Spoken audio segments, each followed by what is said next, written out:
Kesadaran terhadap kesejahteraan umat banyak menggugah para tokoh muslim untuk mencarikan solusi terbaik bagi masalah perekonomian rakyat yang tentunya tidak keluar dari hukum syariah. Lantas bagaimana pandangan beberapa tokoh muslim mengenai isu-isu ekonomi syariah terkini yang diantaranya ialah dai dan influencer bisnis religi.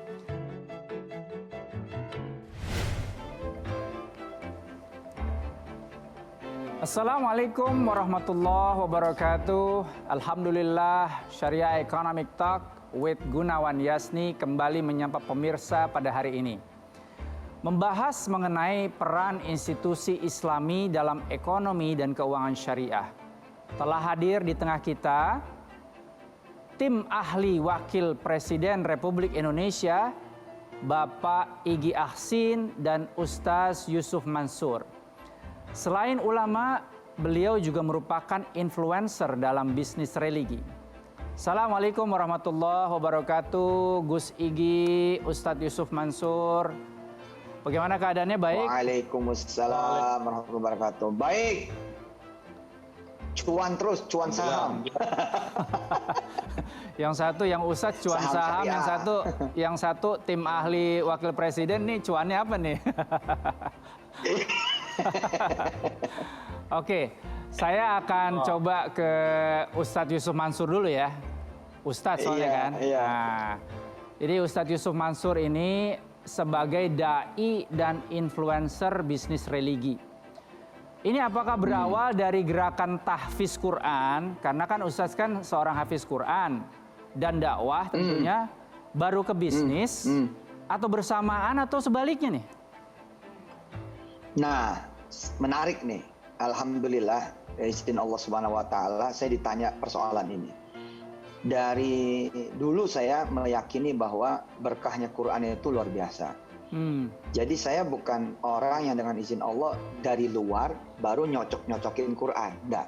Okay. Tapi dari Quran kemudian jadi begini dengan izin Allah. Misal ketika saya melihat Sulaiman, ya, lahirlah kemudian Sulaiman Spirit yang mengubah semua kosakata, kalimat, pikiran, afirmasi, tulisan seorang Yusuf Mansur muda sehingga berani bermimpi.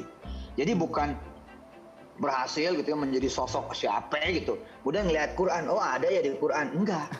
Justru karena saya dengan izin Allah memegang Quran pada saat nggak punya apa-apa, nggak ada siapa-siapa, nggak ngerti apa-apa. Terus ngeliatin itu.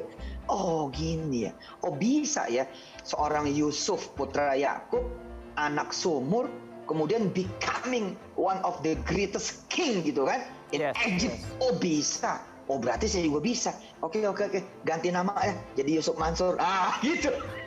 Emang sebelumnya namanya siapa, Ustaz? Emang sebelum Yusuf Mansur namanya siapa? Nama asli saya Jam'an. Oke. Nama asli saya itu Jam'an Nur Khatib Mansur. Jam'an tuh wazannya Rahman. Oke. Ya, kan ada Rahman, Jam'an. Jam'an tuh artinya tukang ngumpulin. Apa aja dia kumpulin gitu. Dosa gue dikumpulin sama dia. La ilaha illallah, astagfirullah, dan diampunin Allah dan ya. Oke nih, saya mau ke Gus Igi dulu nih ya. Jadi ini tadi Ustadz Yusuf Mansur udah cerita, mulainya semua dari Quran dulu ya. Jadi belum punya apa-apa dari Quran, ngelihat terus jadi becoming someone gitu, good in religious business gitu kan ya. Nah ini Gus Igi nih, gimana ngelihat institusi Islami modern sebaiknya dikembangkan nih? Ini menurut tim ahli yang mendalami pemikiran Wakil Presiden. Gimana nih Gus Igi? Ya baik, Uda Yasni. Memang kalau tadi Ustadz Yusuf Mansur menyebut berangkat dari Quran, idealnya institusi Islam juga demikian. Nah sekarang kalau berangkat dari Al-Quran, institusi Islam pun harus ingat kepada makosid syariah, kan begitu. Makosid bahasa Arab deket-deket aja sama bahasa Indonesia, kan terjemahnya maksud gitu kan, tujuan syariah. Nah tujuan syariah itu diingatkan adalah untuk sebetulnya kan menjaga kita selamat dunia akhirat, kan kira-kira begitu. Masya Allah. Jadi tetap nih berangkatnya itu prophet atau nilai-nilai kenabian yang kalau itu diikuti dengan baik, dijaga dengan konsisten, maka akan menghasilkan profit, kan gitu. Jadi profit and profit gitu kira-kira. Itu udah Iya, Cuan lagi, cuan. begitu. jadi intinya cuan tapi dengan cara-cara kenabian gitu ya. Waduh. Masya Allah. Nah, Ustadz Yusuf Mansur nih, gimana nih nanggepin tadi tuh ya, cuan dengan cara-cara kenabian, maqasidus syariah, maksud atau tujuan syariah. Oh iya, segala maksud dari Allah itu pasti baik, tapi kita kan memang adalah manusia-manusia yang memang harus berusaha menggali maksud-maksud itu, lalu menyampaikan ya sebagai mewakili Allah dan Rasulnya dalam hal penyampaian kepada masyarakat umum. Nah, akhir-akhir ini saya melihat dunia syariah ini makin seksi. Hari ini kita menyaksikan semua analisis tentang fundamental. Kan saya suka sebel tuh kalau nganalisis saham, ngomongnya selalu fundamental. Tapi yang selalu dilihat fundamental perusahaan.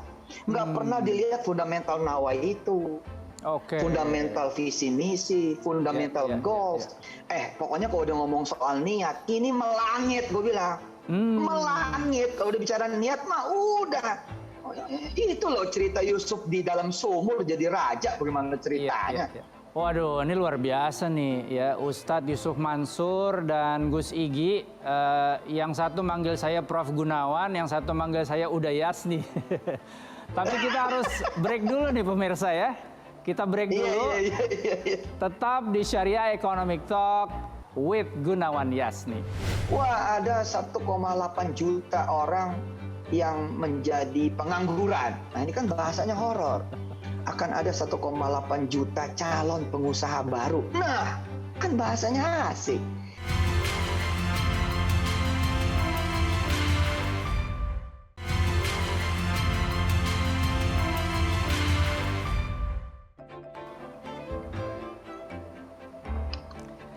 Kembali lagi di Syariah Economic Talk with Gunawan Yasni. Masih dengan Ustadz Yusuf Mansur dan Gus Igi ya.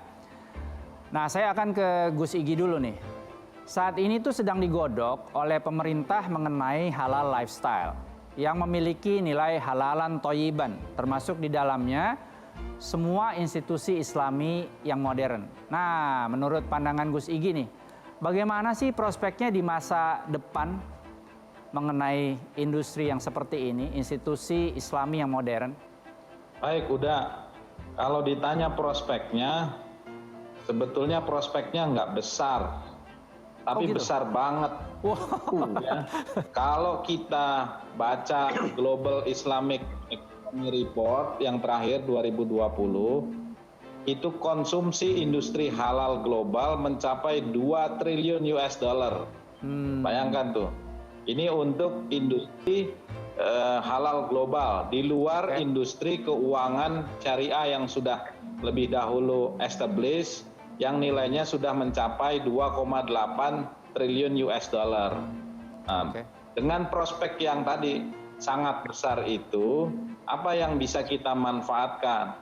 Nah, concern pemerintah itu adalah berharap Indonesia tidak hanya sekedar menjadi konsumen, tidak hanya menjadi target market, tetapi juga menjadi produsen, menjadi pemain yang berkontribusi dan memanfaatkan potensi yang sangat besar tadi. Pemerintah kan saat ini juga dari sisi pariwisata mencanangkan wisata halal. Nah, ini sebetulnya tidak harus diterjemahkan sebagai islamisasi daerah wisatanya. Sama seperti pemerintah berharap bahwa tidak harus dibenturkan antara umat dan keindonesiaan, keumatan dan keindonesiaan. Apa yang dilakukan untuk umat itu adalah untuk Indonesia. Jadi seperti itu. Dan pengembangan ini adalah untuk menyediakan tadi, memanfaatkan potensi-potensi tadi sehingga menjadi kenyataan. Jadi nggak sekedar jadi potensi, tapi bagaimana ini kemudian terkonversi, terrealisasi, terwujud jadi kenyataan sehingga ujungnya akan meningkatkan kesejahteraan masyarakat Indonesia secara luas. Nah, tapi bisa nggak sih institusi Islami modern itu benar-benar Muslim friendly dan non-Muslim friendly? Karena kan kita bicara tadi tidak membenturkan keumatan Islam dengan keindonesiaan, Gus Igi. Setuju. Nah, kembali tadi, prinsip dasar tadi kan makosid syariah. Di sisi lain, ada prinsip dasar lain yang juga selalu kita ingat, bahwa Islam itu rahmatan lil alamin. Rahmat bagi seluruh alam. Seluruh alam itu termasuk Muslim dan non-Muslim. Seperti ini ya, mungkin ilustrasinya di Bank Syariah. Bank Syariah saat ini, kalau kita lihat itu melayani tidak hanya nasabah Muslim, baik dari sisi penabung maupun sisi penerima pembiayaan. Kalau kita lihat, banyak non-Muslim yang menerima pembiayaan, ada juga non-Muslim yang menjadi nasabah Bank Syariah. Ini menarik nih memang, yang baik lagi-lagi Muslim maupun non-Muslim itu bisa menikmati, bisa merasakan dengan baik, sehingga ikut merasakan indahnya syariah, indahnya Islam. Begitu, mungkin Ustadz Yusuf Mansur nih bisa lebih menajamkan. Iya. Nah, kalau ke Ustadz Yusuf Mansur saya pengen menanyakan begini nih. Ini Ustadz Yusuf Mansur ini kan azamnya melangit banget ya. Kalau melihat kondisi saat ini yang sepertinya tuh belum menunjukkan perbaikan ya, khususnya secara ekonomi karena pandemi COVID-19. Apalagi sekarang kita melihat angka kasus harian COVID-19 ini naik terus gitu ya. Nah, Ustadz Yusuf Mansur yang azamnya melangit ini bagaimana sih melihatnya optimisme Ustadz terhadap institusi ekonomi dan bisnis di masa seperti ini, Ustadz? Oke, bismillahirrahmanirrahim. Ada 3 hal kalau dalam waktu yang singkat insya Allah. Yang pertama adalah afirmasi harus tetap positif. Kalimat harus tetap positif. Nggak ada cerita susah, nggak ada cerita sulit, nggak ada cerita ini masalah, nggak ada cerita ini berat, nggak ada cerita ini kemudian horor dan menegangkan. Kalimatnya harus selalu positif, baik, bagus, dan menggelegar. Saya ngasih contoh ketika di awal-awal teman-teman media, alhamdulillah tuh mau dibenerin kalimatnya ketika mereka bilang, wah ada 1,8 juta orang yang menjadi pengangguran. Nah ini kan bahasanya horor. Terus saya bilang, bos ganti dong kalimatnya. Apa kalimatnya? Akan ada 1,8 juta calon pengusaha baru. Nah kan bahasanya asik. Kita tinggal nengok ke pengusaha lama, ada orang 1,8 juta loh yang siap jualan produk lu pada. Kan bahasa jadi beda. Yang kedua, Allah mengajarkan bahwa Yusuf kecil, putra Yakub, itu diajarkan melihat bintang, ya kan, melihat sebuah impian yang seperti itu. Qala Yusufu li abihi ya abati inni ra'aitu ahada asyara kaukaba wasyamsa wal qamara ra'aituhum li sajidin. Dia melihat matahari, bulan, 11 bintang sujud. Tapi Allah mengajarkan kepada Yusuf injak sumur. Injak dasarnya sumur, Mas Igi. Dan itu kejadian di contoh Bank Syariah yang kemudian merger salah satunya kan, diajak ke 4.000 hari ini. Tapi menuju 4.000 itu 180, bos. Bottom dulu ya, bottom dulu. Kan? Bottom itu artinya itu udah sunatullah tuh. Sunatullah tuh. Jadi itu menurut saya keadaan syariah sekarang ini tanda-tanda akan membesar. Apalagi dengan posisi Kiai Ma'ruf Amin misalkan sebagai Wakil Presiden Republik Indonesia. Insya Allah lah gitu. Apalagi orang-orang seperti Mas Igi sama Prof Bun inilah yang akan menyempurnakan insya Allah. Amin, amin ya rabbal alamin. Masya Allah. Ustadz Yusuf Mansur baru ditanya 1, jawabannya udah 2. Ditanya azam langit udah jawab pakai strategi dia. Kalau hatinya sudah tersentuh, mereka merasakan manfaat yang besar dari produk-produk syariah ini, insya Allah pamornya tadi sudah akan semakin melambung gitu.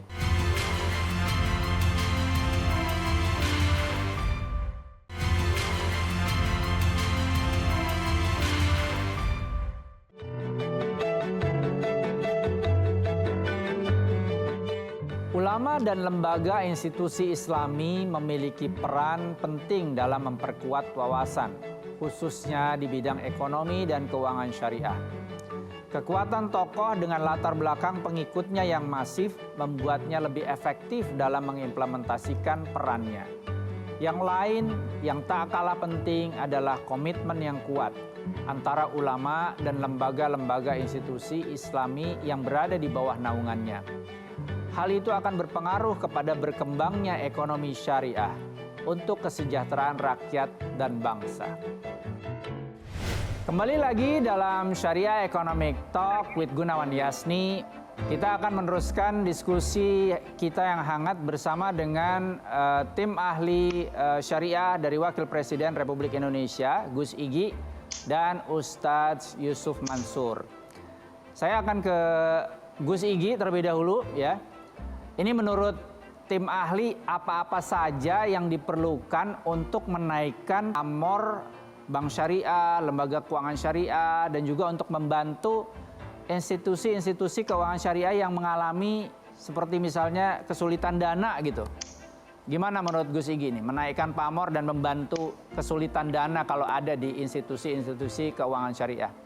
Saya coba sambungkan dengan bahwa generasi muda kita, milenial tadi disebut itu, udah paham dengan daftar efek syariah misalnya.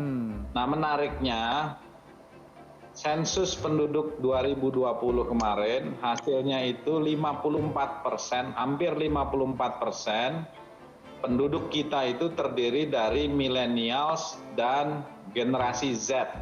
Oke. Nah, jadi mayoritas penduduk kita adalah kaum muda gitu ya, yang terus berkembang gitu ya. Ini juga disebut sebagai demographic advantage untuk Indonesia.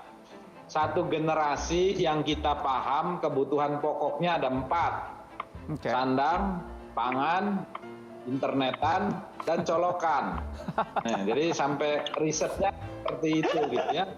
Nah generasi ini yang kemudian jadi fokus kita nih untuk menaikkan pamor tadi. Gitu.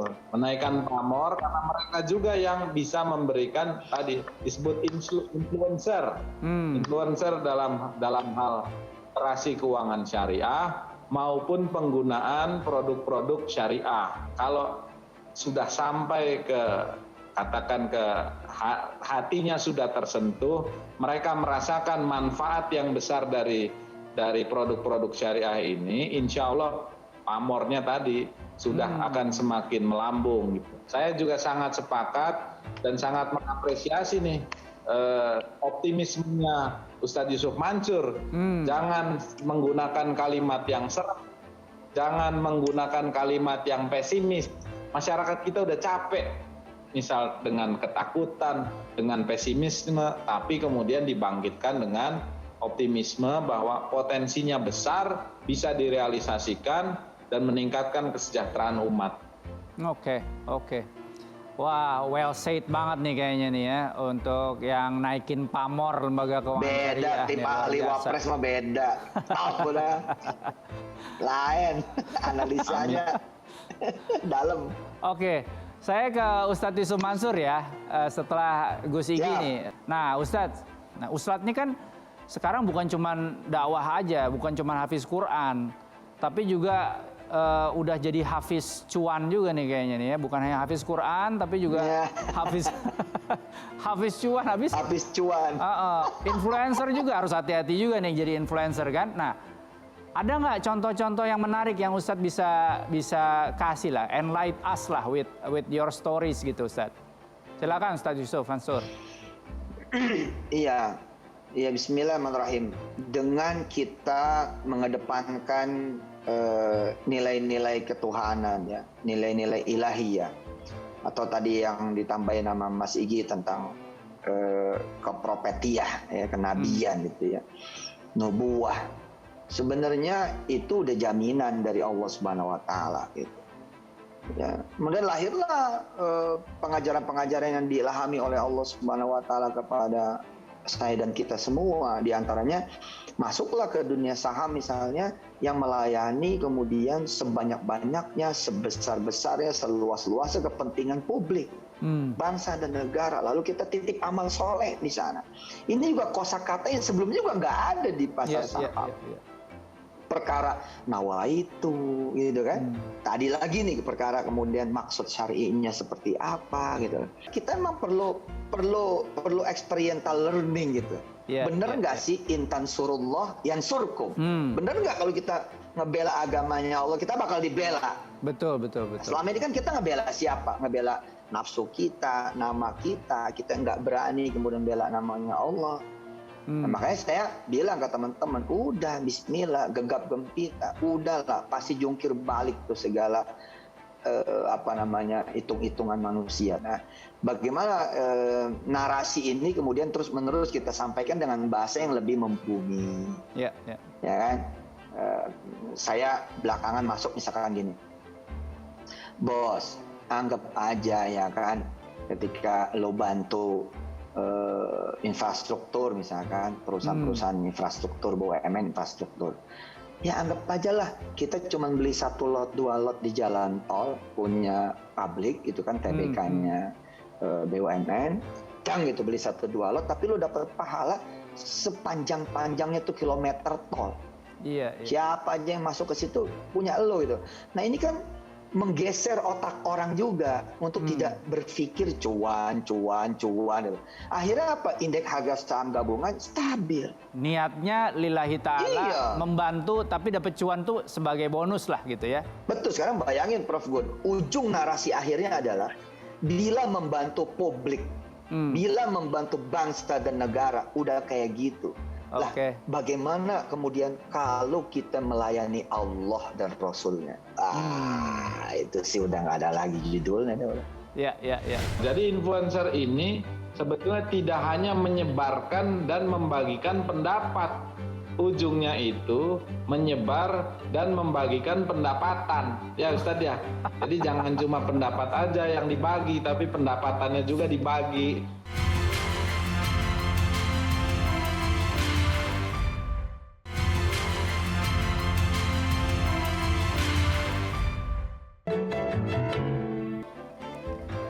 Kembali lagi dalam Syariah Economic Talk with Gunawan Yasni, masih dengan Ustaz Yusuf Mansur dan Gus Igi Aksin, tim ahli syariah dari Wakil Presiden Republik Indonesia. Nah, ini saya ke Ustaz Yusuf Mansur dulu nih. Ustaz Yusuf Mansur ini kan punya profesi baru nih sekarang ya, sebagai influencer retail syariah yang memberikan pendapatnya secara masif gitu ya, kira-kira ya, kepada publik. Ini kalau menurut Ustadz nih, ada nggak sih hal-hal yang terlanggar ya dari prinsip-prinsip syariahnya dengan memberi influence secara masif ke publik gitu? Oke, bismillah. Kita harus selalu melihat dari kacamata yang positif, kata-kata dan kalimat yang positif. Itu harus disepakati. Bahwa keberadaan para influencer dadakan, biar bagaimana ini menguntungkan regulator. Biar bagaimana ini menguntungkan kemudian pemerintah. Setelah berabad-abad kira-kira begitu, nggak pernah tuh pemilik rekening SID nambahnya signifikan. Nggak pernah ada investor retail kemudian pasar modal, pasar saham kayak sekarang ini.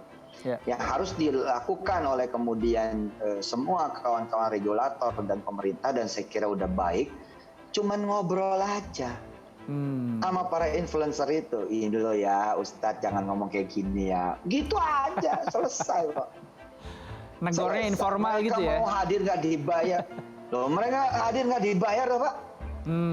Orang nanya sama saya, Ustadz apa dihubungin sama dirut ABCD, malah dirut itu nggak ada yang kontak gue, nggak ada yang WA saya, kali ngasih kue kayak apa kayak sahamnya udah gue naikin, nggak ada Pak.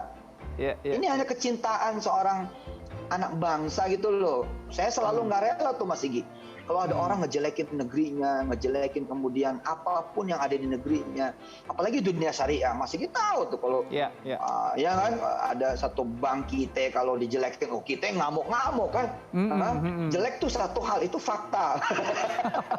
Tapi kemudian membela juga tuh satu fakta juga gitu kan. Satu hal yang harus kita lakukan. Jadi kembali kepada influencer, menurut saya keberadaan mereka ini jangan kemudian menjadikan mereka, udah gue bantuin kok gue malah salah nih, gue udah bantuin kok gue malah begini. Ini tinggal soal dirangkul, diajarin, Mas jangan begini ya, nanti kalau orang keceblos, kan gimana? Ajarin aja gitu, jangan horor. Kami memanggil Anda, kan kesannya gimana gitu kan? Tapi kalau Mas janjian ngopi kan asik, ya kan? Selesai kok. Negeri ini negeri ngobrol sama makan, selesai kok. Insya Allah Ustadz, banyak positifnya insya Allah sebagai influencer retail syariah begitu ya. Nah sekarang nih ke Gus Igi nih, Ane pengen ke Gus Igi nih ya. Itu kan tadi pendapat Ustadz Yusuf Mansur sebagai influencer retail syariah gitu. Kalau menurut Gus Igi nih, apa-apa saja sih yang harus terjaga dari influencer retail syariah seperti Ustadz Yusuf Mansur nih? Karena kita tahu nih di industri pasar modal itu kan rigid gitu ya. Adalah istilah apa, inside info lah gitu kan. Terus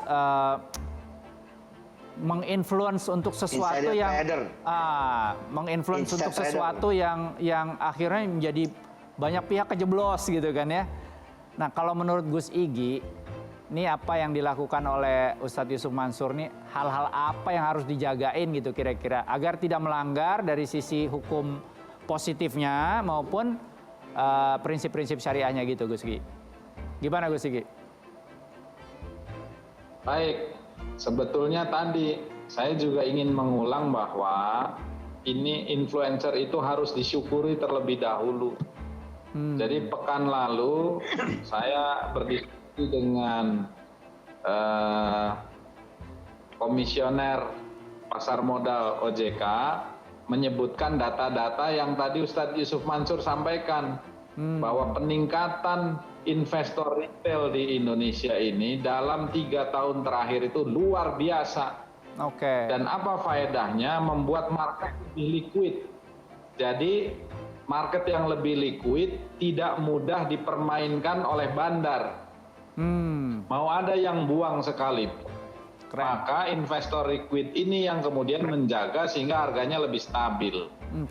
Dan setiap penawaran apapun nanti untuk produk-produk di pasar modal yang syariah, termasuk di antaranya yang syariah, juga akan selalu diperebutkan, akan selalu dikejar oleh investor-investor ini. Jadi influencer ini sebetulnya tidak hanya menyebarkan dan membagikan pendapat, ujungnya itu menyebar dan membagikan pendapatan, ya Ustadz ya. Jadi jangan cuma pendapat aja yang dibagi, tapi pendapatannya juga dibagi, gitu. Nah sekarang kita memahami juga memang ada batasan-batasan tertentu yang tadi udah Yasni sampaikan, dan itu harus dijaga. Gimana caranya? Tadi Ustadz Yusuf Mansur menyebut ngobrol aja sama pelaku, gitu. Nah, kalau mungkin secara formalnya literasi dari influencer ini terhadap produk dan aturan di keuangan baik syariah nih, pasar modal syariah dan lain-lain itu harus makin ditingkatkan. Sederhana kok, larangannya juga nggak banyak. Apa yang dilakukan oleh influencer itu tinggal kita jaga, kita kawal bareng-bareng sehingga lagi-lagi kemanfaatannya untuk publik, kemanfaatannya untuk umat, untuk masyarakat Indonesia yang lebih luas. Kalau ada pertanyaan, Ustadz, pernah merasa rugi? Enggak, orang gue nggak ngomong untung rugi, gue ngomongnya value, gue ngomongnya nilai itu.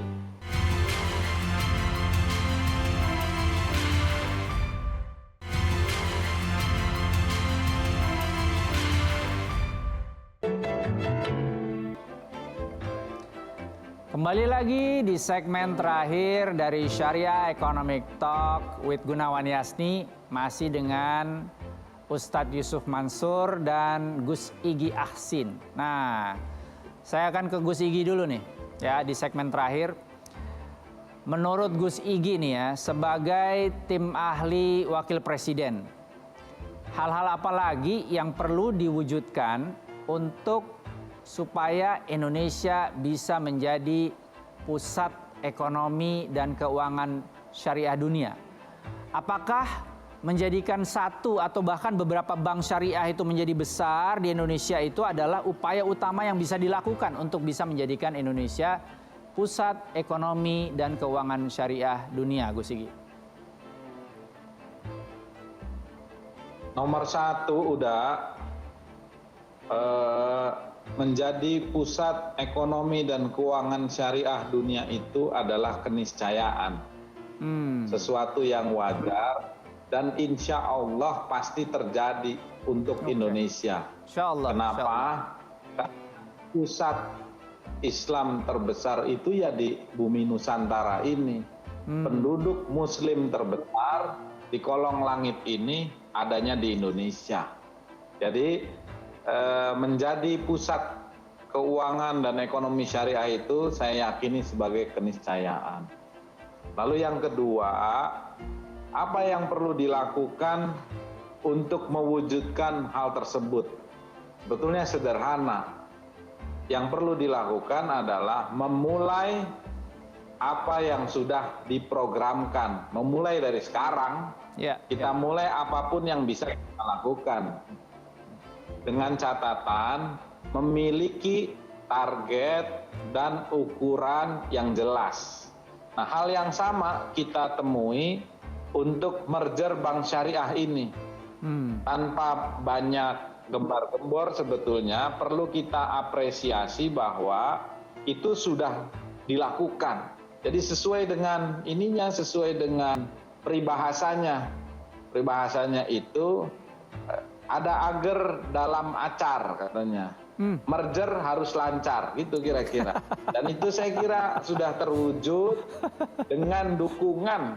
Jadi dengan dukungan para stakeholders yang ada. Jadi insya Allah menjadi pusat keuangan syariah dan ekonomi di dunia itu nggak lama-lama lagi kita menunggunya gitu ya, dalam waktu dekat.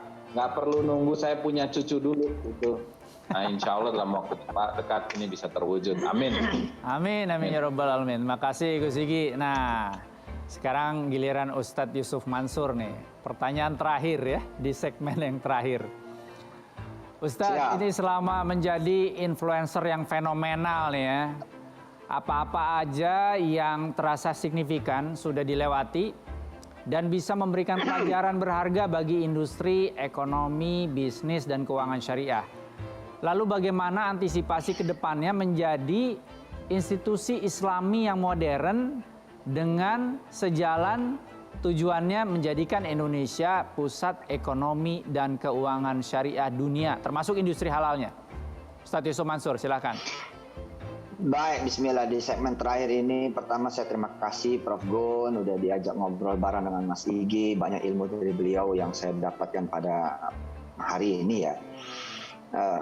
Kembali Allah mengatakan tentang teknologi kan. Ya, walaupun mungkin tidak clear tentang sebutan tentang teknologi, tapi di sultan, ya kan, ya masyarakat, jin wal ins, ya kan, kalau mau nembus apa aja ya, pakai sultan, pakai kekuatan. Nah, bagaimana kemudian tantangan kita adalah semua kemudian kita balut dengan teknologi, baik itu yang masih 4.0, apalagi bisa 5.0. Apalagi kan generasinya tadi udah disampaikan, generasi yang akrab dengan teknologi. Nah, kenapa misalkan dunia saham juga ngebooster kayak begitu? Karena teknologi berbasis apps. Nah, terus kaitannya dengan saya, misalkan saya nggak pernah ragu gitu. Kalau ada pertanyaan, Ustaz, pernah merasa rugi? Enggak, orang gua nggak ngomong untung rugi, gua ngomongnya value, gua ngomongnya nilai gitu.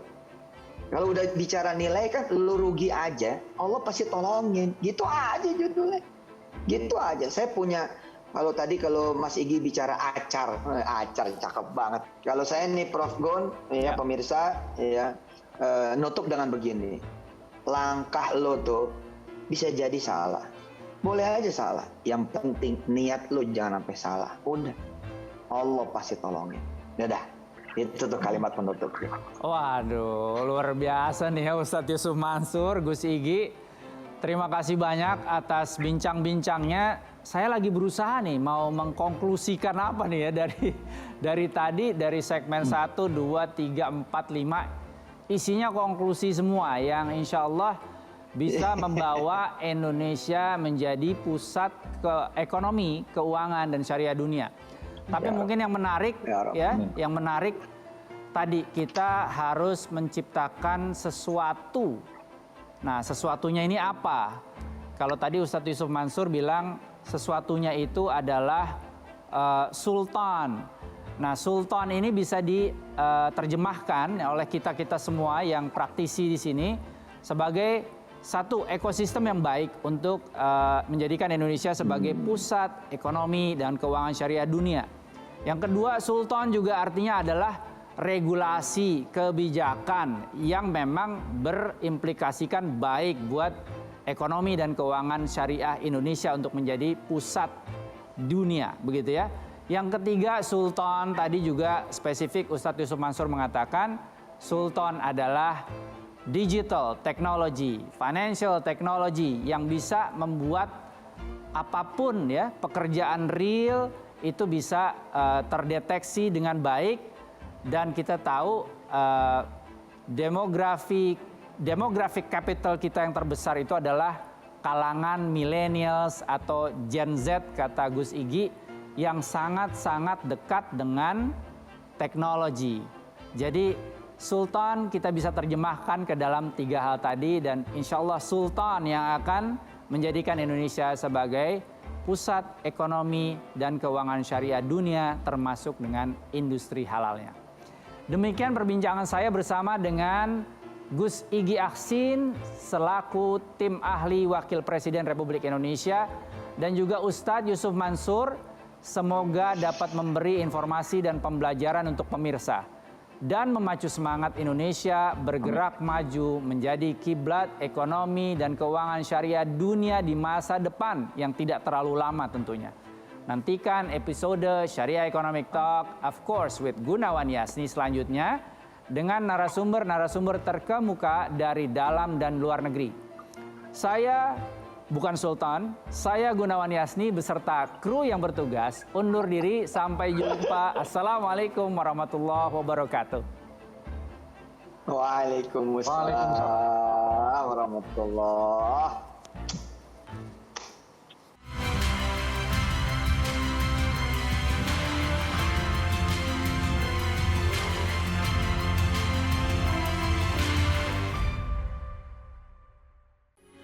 Metro TV